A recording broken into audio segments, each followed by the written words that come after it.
Tema kita adalah kupas tuntas cara membiayai hidup dan kuliah sendiri di Jepang. Sudah kelihatan ya layarnya ya, ya?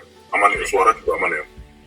Oke, nah mungkin teman-teman di sini berpikir kayak bisa nggak sih biaya hidup sendiri di Jepang tanpa minta orang tua gitu ya, terutama teman-teman yang mau kuliah di sana gitu kan. Atau biaya hidup di Jepang pasti mahal gitu ya, namanya negara maju gitu kan. Emang cukup nabung dari part-time di Jepang? Nah, nanti bakal kita bahas semua gitu ya. Yang intinya adalah ya sebenarnya cukup-cukup aja gitu loh. Cukup-cukup aja kamu mau biayain kuliah dan hidup sendiri hanya lewat kerja part-time meskipun nggak dapat beasiswa pun cukup-cukup aja sebenarnya. Tapi gimana caranya nanti bakal kita bahas. Ya, goalku untuk webinar hari ini ada 3. Yang pertama, cara kamu bisa biaya hidup dan kuliah sendiri di Jepang tanpa minta orang tua. Yang kedua, biaya hidup di Jepang gitu ya. Mungkin aku bahas yang kedua dulu nanti. Habis itu, yang ketiga, rahasia kamu bisa menabung belasan sampai puluhan juta per bulan sebagai pelajar di Jepang gitu ya. Untuk siapa webinar ini? Untuk kamu jika kamu mau biaya hidup dan kuliah sendiri di Jepang tanpa minta orang tua. Terus jika kamu ingin tahu biaya hidup di Jepang itu berapa gitu ya. Yang ketiga, jika kamu ingin tahu cara menabung belasan sampai puluhan juta per bulan sebagai pelajar di Jepang. Ini adalah kata-kata yang bikin aku sampaikan di awal. 99% orang itu mengira sebenarnya kalau gaji tinggi di Jepang, pengeluaran pasti tinggi juga. Padahal nggak seperti itu teman-teman.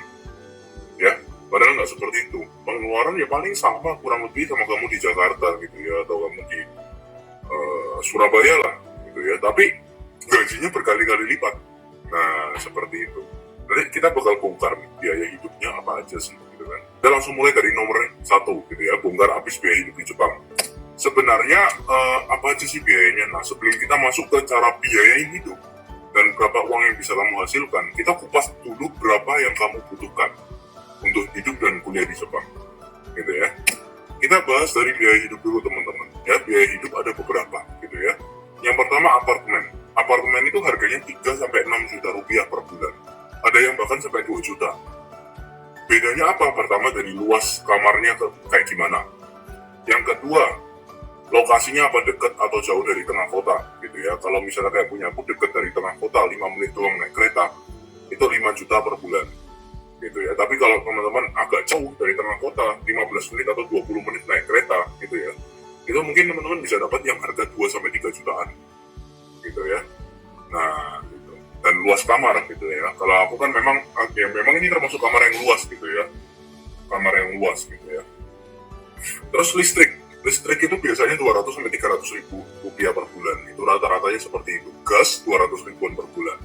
Nah, kalau bisa teman-teman ambil apartemen yang dia sudah termasuk air gitu ya. Teman-teman nggak perlu membiayai biaya air lagi gitu ya. Kayak sekarang aku nggak perlu biaya air skala teman-teman ya. Terus untuk apartemenku enaknya adalah dia full listrik, pakai kompor listrik. Jadi aku nggak perlu biayain gas lagi gitu. Enaknya seperti itu. Terus untuk asuransi kesehatan, kira-kira berapa per bulan? Nah, ini 230 ribu per bulan. Tapi bakal benefit banget buat teman-teman. Kenapa? Karena kalau teman-teman sakit nih, misalnya teman-teman sakit gigi, harusnya bayar 1 juta. Nah, tapi karena teman-teman punya asuransi, ya teman-teman cuma bayar 30%-nya, 70%-nya ditanggung pemerintah. Jadi teman-teman cuma bayar 300 ribu saja. Gitu ya. Dan asuransi kesehatan ini wajib 230 ribu per bulan. Karena ketika kamu mau kuliah, mau kerja, mau apa, ini bakal ditanya, mana fotokopi asuransi kesehatan kamu. Kalau kamu nggak pernah bayar, otomatis kartumu nggak pernah diupdate gitu loh teman-teman. Nah, seperti itu. Ya, terus wifi rumah kurang lebih 230 ribu per bulan ya. Zaman sekarang banyak yang murah, Y-Mobile, Rakuten, habis gitu, Line dan sebagainya itu banyak sekali yang murah gitu ya. Lalu teman-teman, ada internet HP dan SIM card. Untuk SIM card nggak kayak di Indonesia ya, kamu tinggal beli di warung, aktifin, nggak kayak gitu. Tapi di sini kamu harus nunjukin KTP Jepang kamu gitu ya. Plus kamu harus langganan per bulannya. Seperti itu untuk SIM card. Biasanya sudah termasuk internet juga. Nah, ini harganya macam-macam. Ada 230 ribu sampai 400 ribu. Kalau zaman sekarang itu, sekali lagi aku bilang, itu banyak yang murah teman-teman. Ya, zamanku dulu 2016 itu rata-rata 7 ribuan yen atau sekitar 800-700 ribu gitu. Terus makan ini bervariasi 1,5 sampai 5 juta rupiah. 1,5 juta kalau kamu masak terus setiap hari gitu ya. Karena aku sendiri kalau misalnya masak itu 1 minggu aku cuma habis 300 ribu ya. Kalau aku makan restoran setiap hari, sehari makan 2 kali sehari, maka bisa habis 4 jutaan gitu ya. Kalau satu kali makan 60.000 sampai 80.000 rupiah gitu, kurang lebih segitu harga restoran. Nah terus kalau transportasi ini bervariasi, kamu kemana aja bulan itu ya. Namun biasanya ya 300 sampai 400 ribu per bulan. Nah karena kalau kamu sekolah atau kamu kerja atau kamu magang pun gitu ya, harusnya kamu bisa dapat yang namanya tiket pulang pergi gitu. Jadi kamu langsung kamu langsung langganan per bulan, nggak usah bayar per kali kamu mau ke stasiun, kamu bayar tiket itu habis banyak. Jadi kamu langsung dapat langganan gitu dari rute A, dari rumahmu ke tempat kerjamu atau kuliahmu, itu sudah ada harganya dan itu didiskon biasanya 50% lebih. Nah itu kalau sekolahmu mengeluarkan yang namanya Dekikeng itu. Dekikeng itu ya komuter pas ya, pokoknya untuk langganan 1 bulanan gitu teman-teman. Nah totalnya bisa sampai 5,8 juta per bulan paling murah, atau sampai 12,7 juta per bulan, itu mentok lah tidaknya ya. Nah seperti itu teman-teman ya. Tapi tergantung biaya hidup kamu juga. Kalau misalnya kamu boros banget, sekali makan 50 juta, nah itu beda lagi ya. Itu beda cerita lagi teman-teman. Ini normal, kalau ini normalnya seperti ini gitu ya. Nah untuk biaya kuliah berapa? Nah kuliah sendiri ada 3 teman-teman, negeri, swasta, kejuruan. Negeri dia paling murah, tapi memang syaratnya paling ketat. Dia 60 juta per tahun, tapi syaratnya paling ketat. Kalau swasta dia memang lebih mahal, tapi syaratnya lebih longgar. Nggak seketat itu seleksinya. Tapi 80 sampai 400 juta per tahun tergantung jurusan kamu apa. Gitu ya. Tapi kalau swasta yang top gitu ya, kayak Waseda, Keio, Tokyo Institute of Technology dan sebagainya, itu tetap aja sudah mahal, susah masuknya. Gitu ya. Yang ketiga, kejuruan. Nah, kejuruan ini kurang lebih sama seperti swasta harganya. Gitu ya. Tapi kamu anggapannya diploma. Ada D2, D3, D4. Kapan masuk kejuruan? Ya, kapan masuk kejuruan? Ketika kamu mau belajar ilmu spesifik. Ya, ketika kamu mau belajar ilmu lebih spesifik, contohnya game design, game planning, robot, AI, desain mobil, voice actor, anime, manga, dan sebagainya gitulah, yang lebih spesifik. Karena kalau universitas kita tahu ya, meskipun kita jurusan katakanlah sastra Jepang, nggak setiap hari kita belajar Jepang gitu kan. Ada mata kuliah umum, kayak belajar agama, PPKN, statistika, dan sebagainya. Tapi kalau kejuruan, setiap hari kamu belajar itu terus. Gitu. Meskipun pelajarannya beda-beda, tapi mengacu pada judul dari jurusan kamu itu. Gitu. Seperti itu teman-teman ya. Jadi nggak ada mata kuliah umum kalau kejuruan lebih spesifik, dan ini lebih gampang keterima kerja gitu ya. Ya gajinya nggak terlalu beda lah sama S1. Karena kalau D4 ya, diploma 4 yang kejuruan 4 tahun itu kamu dianggap S1. Kalau kamu pakainya di Amerika atau di Jepang. Kalau di luar itu dianggap D4. Gitu. Itu ya teman-teman ya. Kurang lebih seperti itu. Jadi kamu ambil kuliah ini tergantung kamu mau ngapain setelah kuliah. Kamu mau kerja sebagai spesialis kah? Ya kalau spesialis masuk kejuruan. Kalau kamu mau kerja sebagai generalis ya yang bisa sana sini gitu ya, masuk universitas. Yang penting nama universitasnya yang tinggi. Kalau kamu mau buka bisnis ya kamu masuk universitas ya nggak penting jurusannya, yang penting namanya. Karena ketika kamu mau bisnis, kamu cari investor dan sebagainya, kamu cari koneksi, orang lebih lihat nama universitasmu daripada jurusan kamu. Kamu kerja di Jepang pun, jurusan A, kerja B, itu tidak masalah. Karena kamu kerja di Jepang, rata-rata memang diajari semua dari nol. Mereka bilang, apa yang kamu pelajari di kuliah, 95% nggak bakal kepake di tempat kerja. Gitu ya. Seperti itu. Oke? Nah, itu untuk biaya hidup di Jepang dan biaya kuliah, teman-teman. Sekarang teman-teman ada gambaran, gitu ya. Jadi, hasil dari akhir dari webinar ini, aku pengen teman-teman dapat hasil adalah teman-teman sudah bisa memetakan biayanya berapa. Kamu bisa cari mulai dari sekarang mau swasta, negeri, atau kejuruan, mau universitas apa, biayanya berapa, dan biaya hidup per bulan kamu berapa, sehingga kamu bisa prediksi per bulan habis berapa, harus nabung berapa agar bisa bayar biaya per tahun. Nah, karena temanku banyak yang dia pulang Indonesia karena hal sepele, hal yang sangat receh banget menurutku, nggak bisa biayain kuliah. Sedangkan itu kalau sudah dipersiapkan sebelum dia pergi ke Jepang, itu adalah hal yang mudah, karena banyak caranya untuk membiayain kuliah dan hidup sendiri di Jepang gitu loh. Ya makanya aku bahas topik nomor 2, cara bisa biayain hidup dan kuliah sendiri di Jepang tanpa minta orang tua. agar kamu nggak senasib gitu ya teman-teman ya, seperti itu.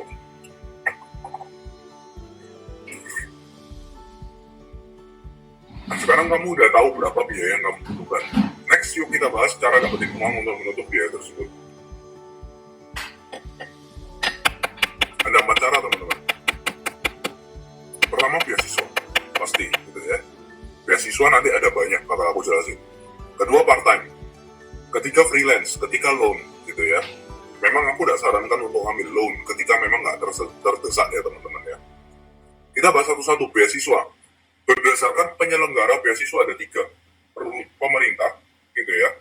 Ini terdiri dari program Jepang dan program Inggris. Contohnya Mitsui Busang itu program Inggris, LPDP program Inggris untuk S2, Max ada S1, S2, S3 bahkan kejuruan gitu ya. Max ini ada program Jepang, ada program Inggris. Kalau program Inggris, dua-duanya lihat nilai rapot. Kalau pemerintah pasti lihat nilai rapot.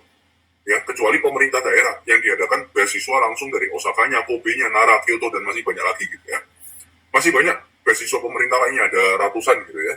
Tapi untuk yang umum gitu ya, itu memang ada 3 gitu. Nah, yang Max ini ada program Jepang dan Inggris. Program Jepang dan Inggris ini dua-duanya memang lihat nilai rapot.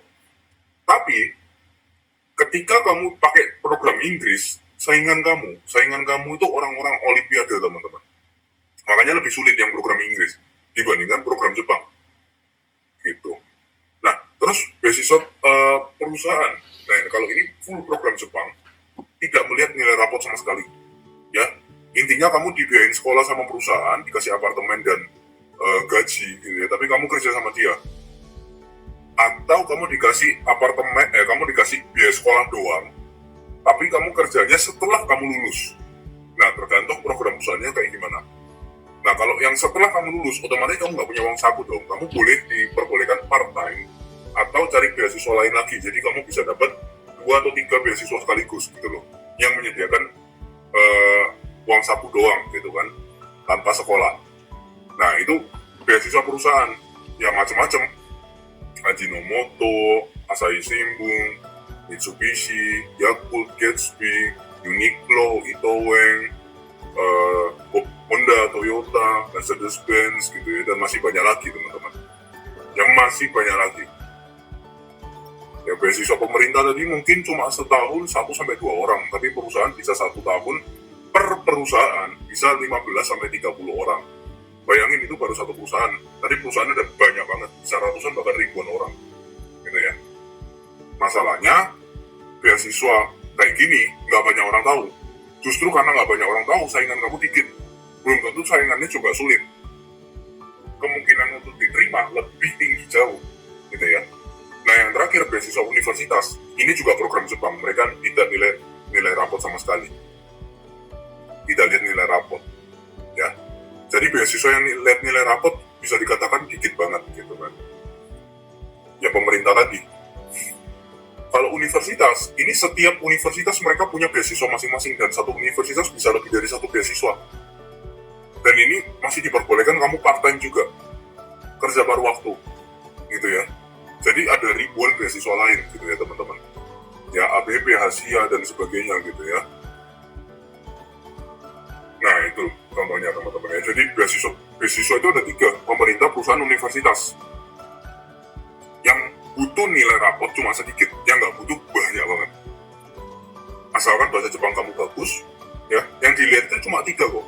Bahasa Jepang oke, esai, wawancara, sudah itu aja. Aku punya banyak teman orang yang dapat beasiswa ya. Entah dia dapat ABB, entah dia dapat Max, entah dia dapat beasiswa universitasnya sendiri, entah dia dapat beasiswa perusahaan yang Asahi Shimbun, dan sebagainya. Intinya cuma kamu pinter ngomong waktu wawancara dan waktu nulis esai. Udah itu aja. Ya, untuk level bahasa Jepang kamu ini kayak tiket masuk aja. Memang tiket masuk, kalau enggak kamu nggak bakal bisa esai atau wawancara kan. Gitu. Tapi yang diperhatikan paling penting adalah esai dan wawancara ini. Gitu teman-teman ya, itu untuk beasiswa. Berdasarkan benefitnya apa aja. Nah, ada yang menyediakan uang sekolah, ada yang menyediakan uang saku, ada yang menyediakan uang sekolah plus tempat tinggal. Makanya beasiswa universitas bisa lebih dari 1 teman-teman kalian ambilnya.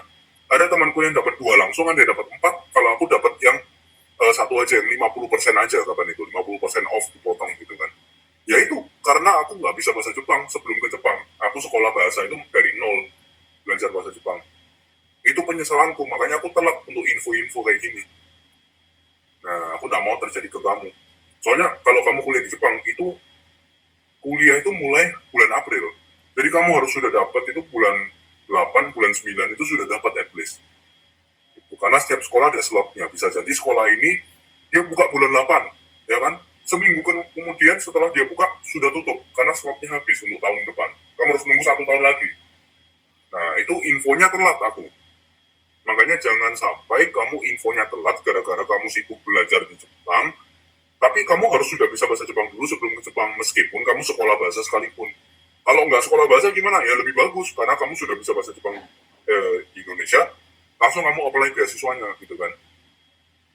Seperti itu. Ya. Beasiswa ini, yang tadi aku sebut ada banyak itu kamu nemunya di mana? Kok aku nemunya di internet cuma 1 atau 2 ya, Sensei ya? Di mana nemunya? Ya di internet juga, di Google, tapi kamu harus pakai bahasa Jepang. Jangan pakai bahasa Inggris atau apalagi bahasa Indonesia. Yang keluar ya bisa dihitung jari doang. Gitu ya. Kayak aku kemarin pakai bahasa Jepang, dalam 5 menit dapat ratusan sudah. Yang aku bagi ke murid-murid Kongo kemarin di grup. Seperti itu ya.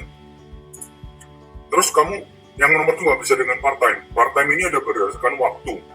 Waktu ini ada project base, short term, long term. Project base ini kamu mau part-time, ya berdasarkan project. Projectnya 2 hari, ya udah part-time 2 hari dibayar, sudah selesai. Short term ini biasanya kamu sekedar pas liburan musim panas atau liburan musim dingin. Gitu ya. Ya 2 bulan, 3 bulan doang, kamu kerja part-time. Part-time itu kamu bebas menentukan waktu sih memang. Kamu mau kerja hari apa, jam berapa, terserah kamu. Gitu. Tapi ya kontrak kamu itu short term. Kalau long term, ya long term ini ya kamu sebenarnya nggak ada masa kontraknya, tapi ada kontrak untuk menandatangani kalau kamu kerja di sini, sudah itu doang. Nggak ada masa berlaku berapa tahun, berapa bulan, nggak ada. Nah, cuma long term ini ya sebenarnya bebas sih, kamu mau berhenti kapan aja bisa. Gitu. Cuma dia memang nggak ada batas waktu. Kalau short term memang jobnya cuma ada waktu musim panas atau musim dingin doang, gitu loh maksudnya.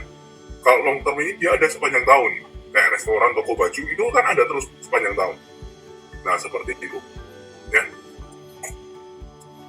Ada juga yang berdasarkan pembayaran, ada yang bayarnya harian, ada yang bayarnya mingguan, ada yang bayarnya bulanan.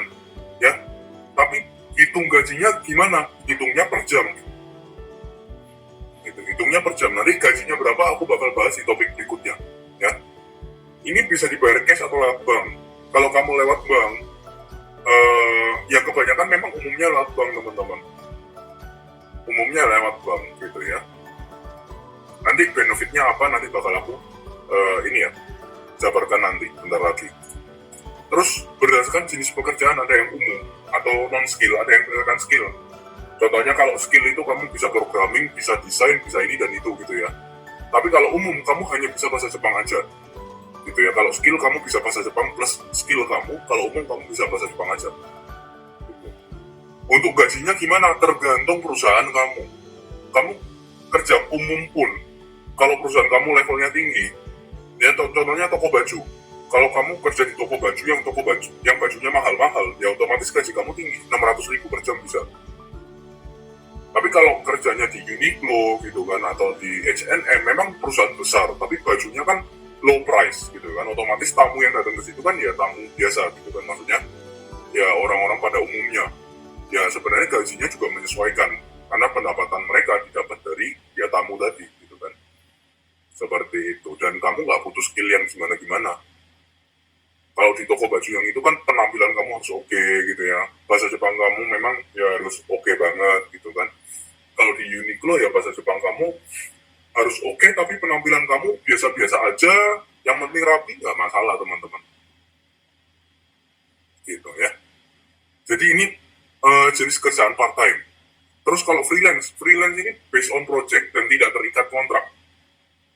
Kamu ngambil project, kerjain gitu ya. Ini bisa dari website Jepang maupun di luar Jepang. Kalau di luar Jepang ada Fiverr, ada Upwork dan macam-macam gitu ya. Kalau di Jepang ada sendiri nanti gitu ya. Yang penting kamu cari kerjaannya lewat Google tapi bahasa Jepang full. Nanti semua website yang tersedia. Gitu ya teman-teman ya. Ini ada kerjaan translator, voice over, atau pekerjaan-pekerjaan kayak data input data gitu ya, di Excel gitu ya, asal punya jaring, laptop, dan wifi kamu bisa kerja sih sebenarnya. Nah, yang keempat, loan. Loan ini adalah pinjaman, bisa ke bank, bisa ke swasta gitu ya. Ada long term dalam hitungan tahun, ada yang short term dalam hitungan bulan. Itu gak direkomendasikan kecuali kamu benar-benar terdesak, karena ini ada bunganya pasti gitu ya.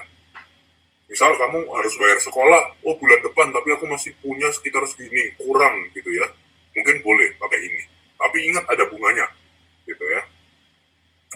Nah, ini adalah topik nomor 2, cara bisa biayain hidup dan kuliah sendiri di Jepang tanpa minta orang tua. Ada 4 cara tadi. Nah, sekarang kita bahas tentang dari 4 cara tadi, berapa sih masing-masing uang yang bisa dihasilkan gitu ya, agar kamu bisa menghitung dengan topik nomor 1 tadi, biaya yang kamu perlu keluarkan. Udah tahu kan kamu cara dapetin uang untuk nutup biaya hidup dan kuliah gitu ya. Last, kita bongkar yuk, berapa sih uang yang bisa didapat dari tiap solusi topik nomor 2 tadi gitu ya. Pertama dari beasiswa. Nah, kalau yang pertama beasiswa pemerintah, ada yang full menyediakan biaya full kuliah, tempat tinggal plus uang saku 15 juta per bulan. Nah, ini untuk biaya tempat tinggal. Ada juga yang dipotong dari biaya uang saku. Kamu dikasih uang saku 15 juta, tapi dipotong 3 juta untuk tempat tinggal kamu, sisanya buat makan. Nah, ada yang kayak gitu. Ya, contohnya Max. Nah, Max kayak gitu. Max yang program Jepang ya. Gitu. Temanku di situ. Nah, jadi beasiswa pemerintah full. Itu menyediakan biaya full kuliah, tempat tinggal plus uang saku. Dan ini tidak diperbolehkan kamu kerja part-time, karena kamu nggak dapat izin di KTP Jepang kamu. Kalau kamu part-time kan harus kasih fotokopi KTP, nah itu nggak ada stempel untuk kamu part-time, itu nggak ada. Jadi kamu full harus hidup cuma dari sini, gitu ya. Itu beasiswa. Tapi ini sudah lebih dari cukup teman-teman. Sudah lebih dari cukup. Tadi kamu sudah tahu kan biaya makan berapa? Ya cuma 1,5 sampai 4 juta. Kamu punya sisa 12 juta, gitu kan. Dan wifi dan sebagainya kan sudah di apartemen tadi, dan itu sudah include 3 juta tadi. Enaknya asrama kayak gitu. Karena ini asrama, bukan apartemen. Beda lagi. Kalau asrama kan kamu pasti ada subsidi sekolah. Apalagi kamu beasiswa. Gitu kan. Nah, seperti itu. Ada juga beasiswa pemerintah yang menyediakan hanya uang saku doang. Normalnya 5-15 juta per bulan. Ini beasiswa pemerintah apa? Pemerintah daerah. Ya, dari Osaka ada sendiri, gitu ya. Ada dari Kobe sendiri, Nara sendiri, Kyoto sendiri, Hokkaido sendiri, dan seterusnya. Gitu. Untuk beasiswa pemerintah yang ini, mereka nggak lihat nilai rapot sama sekali kalau ini. Full bahasa Jepang kamu, esai, dan wawancara. Sudah itu aja. Nah, biasanya kalau yang seperti ini, kamu boleh ngambil beasiswa lain dan part-time. Mereka nggak terikat. Karena mereka memang nggak biayain full, hanya ngasih uang jajan. Anggapannya ini kayak uang jajan yang kamu dapat ketika menang lomba lah. Istilahnya kayak gitu. Lomba apa ya? Lomba beasiswa. Dan ada juga beasiswa pemerintah yang langsung dibayar di depan gitu ya. Mereka nggak per bulan, bukan 5 atau 15 juta per bulan, tapi langsung dikasih, oh ini 50 juta. Sudah, gitu. Terus yang kedua, beasiswa perusahaan. Nah, ini ada nomor 1, artinya perusahaan tipe 1, yang dimana kamu kuliah sambil kerja di perusahaan itu. Ini menyediakan biaya full kuliah, apartemen, plus gaji 15-20 juta per bulan. Nah, ini kamu wajib kerja di perusahaan tersebut sambil kuliah dan tidak diperbolehkan part-time atau ambil beasiswa lain. Ya, ini contohnya Asahi Shimbun gitu ya, modelan-modelan Asahi Shimbun gitu ya. Nah, seperti itu. Karena kamu sudah dapat full kuliah, sudah dapat apartemen sama gaji. Nah, gajinya ini cuma buat kamu makan aja sebenarnya, karena apartemen sudah di-include sama beasiswanya. Nggak dipotong lagi dari gaji. Gitu, teman-teman. Itu ya. Terus beasiswa perusahaan tipe 2, itu adalah beasiswa perusahaan yang hanya menyediakan biaya full kuliah dan apartemen saja. Nah, duitnya dari mana kalau hidup sehari-hari? Ya, kamu boleh kerja lain, atau kamu boleh kerja part-time, atau kamu boleh ngambil beasiswa lain. Karena kamu kerja di perusahaan yang ngebiayain kamu kuliah, itu setelah kamu selesai kuliah. Di perusahaan tersebut ada gaji tergantung posisi, sudah. Contohnya apa? modelan Uniqlo, kamu disekolahin gitu ya, selesai sekolah kamu sudah disediakan posisi di Uniqlo. Nah, contohnya kayak gitu. Nah, masih banyak beasiswa lainnya. Nah, sisi positifnya kamu diperbolehkan kerja part-time atau ambil beasiswa lainnya. Karena memang mereka tidak nanggung biaya hidup kamu. Hanya kuliah sama apartemen. Gitu. Yang ketiga, beasiswa universitas. Ada yang menyediakan biaya full kuliah, apartemen, dan uang saku 5-15 juta per bulan. Atau uang saku sekali bayar yang tadi aku bilang itu kayak langsung 30 juta, langsung 50 juta itu ada. Gitu. Beasiswa universitas ini kamu boleh lebih dari satu beasiswa. Meskipun mereka sudah menyediakan biaya full kuliah, apartemen, sama uang saku, boleh lebih dari beasiswa. Dan diperbolehkan part-time juga. Gitu. Yang penting nilai kamu nggak turun aja.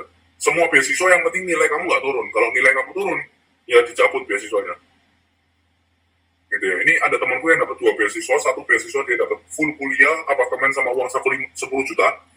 Terus beasiswa satunya dia dapat uang saku doang 5 juta. Jadi total uang sakunya 15 juta dari 2 beasiswa tadi. Ditambah lagi dia part time. Terus ada lagi temanku yang dapat 4 beasiswa.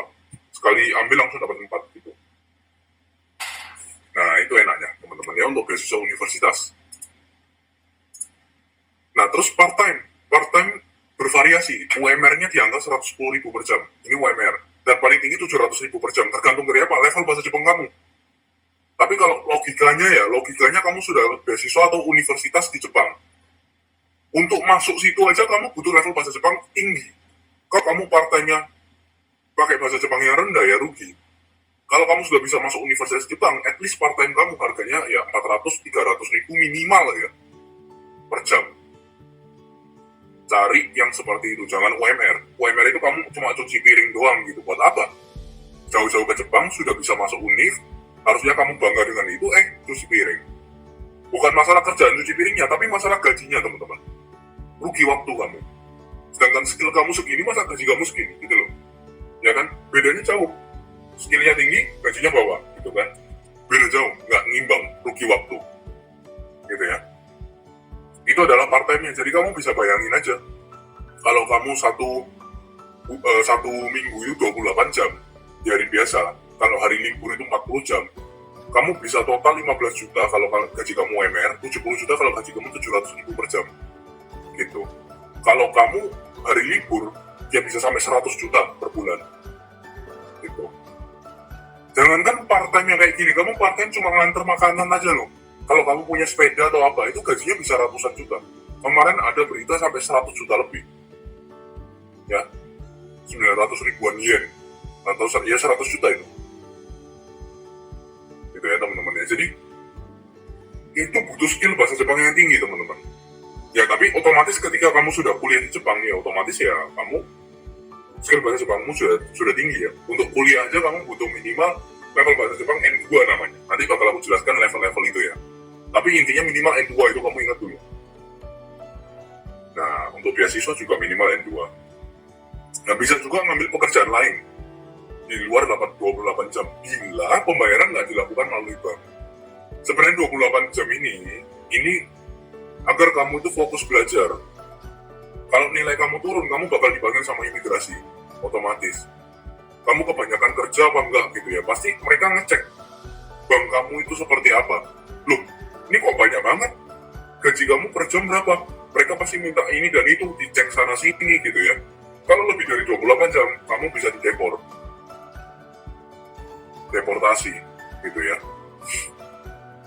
Nah, bisa jadi di blacklist dari Jepang gitu ya, selama berapa tahun gitu ya. Makanya jangan sampai teman-teman lebih dari 28 jam sebenarnya.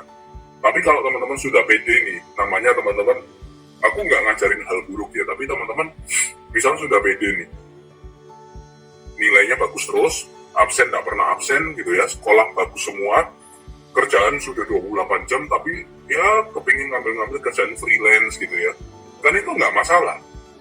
Kerjaan yang nggak ditransfer ke bank Jepang. Kalau freelance kan kamu ditransfer lewat dolar, USD, gitu kan. Kalau di website Jepang, ya mereka memang transfer ke bank Jepang, gitu loh. Tapi ya macam-macam, kamu juga bisa ngambil kerjaan kayak tour guide, gitu ya. Nah, itu kan kamu dibayar cash. Kayak aku tour guide dulu 2,6 juta rupiah per hari.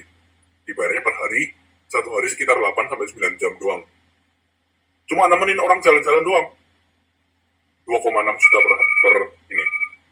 2,6 juta per hari.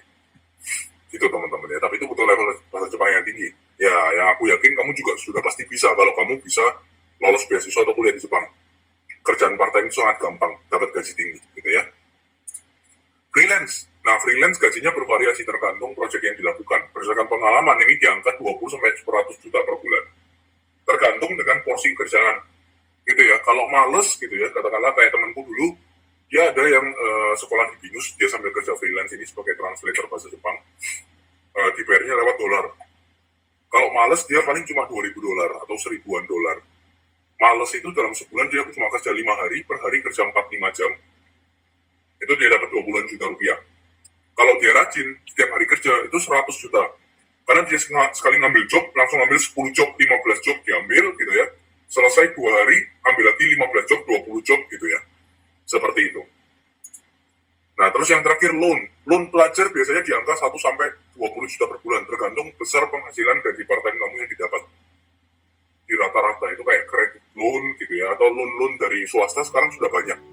Kamu cuma tinggal download aplikasi, daftar 5 menit, sudah bisa ngambil uang gitu loh.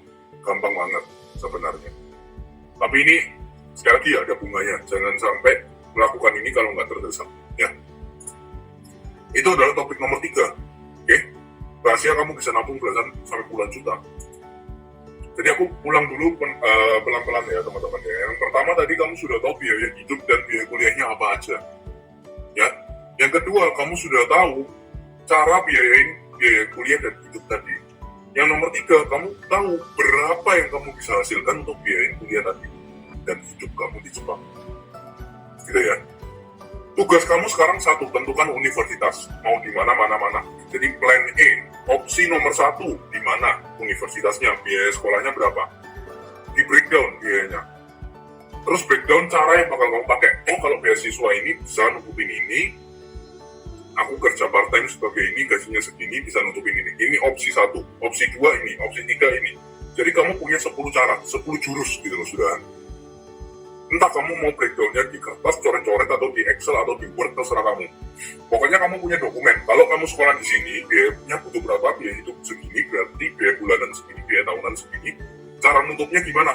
Ada opsi 1, beasiswa ini, yang diadakan di universitas ini, atau di perusahaan yang membiayai di universitas ini, dan seterusnya. Terus kalau kamu kerja part-time, gajinya berapa? Target gaji berapa? Cari di Google, part-time apa aja yang tersedia di lokasi universitas ini. Oh, di Tokyo ada ini, aku mau kerja di sini deh nanti. Ini biayanya segini, gajinya segini per jam, maka aku bisa dapat segini sebulan. Nutup nggak ini biaya bulanan? Kalau nutup, aku bisa nabung berapa? Kalau bisa nabung segitu, cukup nggak untuk biaya sekolahku setahun? Kalau nggak cukup, beasiswa apa? Nah, kalau aku mau nabung segini, berarti aku harus dapat beasiswa agar gaji aku bisa aku tabung, gitu kan? Jadi kamu bisa breakdown itu kayak 10 opsi. Jangan cuma 1-2. Gitu ya teman-teman ya. Bahkan lebih dari 10 pun bagus. Nah, kunci nomor 1-nya adalah lancar bahasa Jepang, teman-teman. Kunci nomor 1 lancar bahasa Jepang. Kalau kamu mau beasiswa maupun kamu biaya mandiri untuk kuliah di Jepang, minimal N2. Jadi level bahasa Jepang itu ada 5, N5, N4, N3, N2, N1. N2 itu minimal, yang di sini. Ya. N2 itu minimal banget, N5 itu paling rendah, N1 paling tinggi. N2 itu minimal kalau kamu mau beasiswa atau kuliah di Jepang. Nah, biasanya sastra Jepang 4 tahun, 8 semester, mereka N3. Karena mereka ngincernya bukan untuk kuliah atau kerja di Jepang. Yang mereka incer adalah untuk setelah lulus, mereka bisa kerja di Indonesia. Tapi yang butuh bahasa Jepang. Gitu ya. Itu adalah tujuan didirikannya sastra Jepang. Bukan untuk ke Jepangnya, tapi memang di Indonesia tapi pakai bahasa Jepang. Kalau mau kuliah atau kerja di Jepang, minimal N2 itu. Atau beasiswa. Gitu ya. Nah, seperti itu. Ini ada 5 tes. Tapi nggak perlu kamu ambil semua. Kalau aku langsung loncat ke N2. Gitu ya. Dan N1, totalnya dari 0 sampai N1 aku bisa dalam waktu 9 bulan. Yang biasanya orang 8 tahun, 10 tahun, nanti bakal aku kasih tahu caranya gimana. Nah, intinya adalah teman-teman, 5 tes ini nggak perlu diambil semua. Kamu bisa loncat. Misalnya butuhnya N2, loncat aja N2. Tapi belajarnya tetap dari 0. belajarnya tetap dari N5 dulu, dari N4, N3, N2, N2 selesai belajar baru ngambil tes gitu loh. Itu ya teman-teman ya. Nah seperti itu.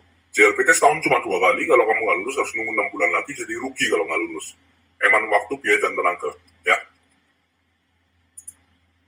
Butuh waktu berapa lama? Biayanya berapa? Nah ini kalau bahasa Jepang, buku bahasa Jepang itu 10 juta kurang lebih.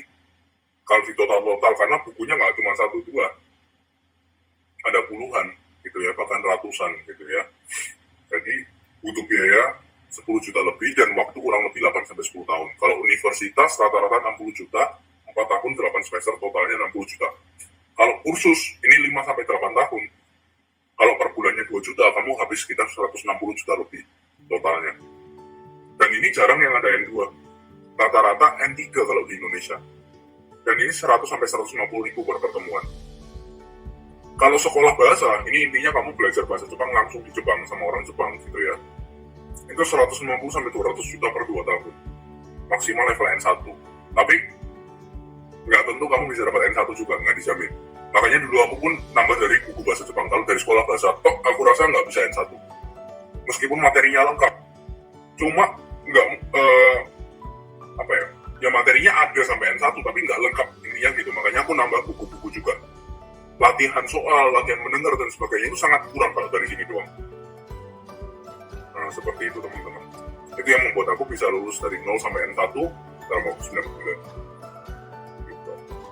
Nah, sejauh ini kamu sudah paham ya cara memilih hidup di Jepang sebagai pelajar.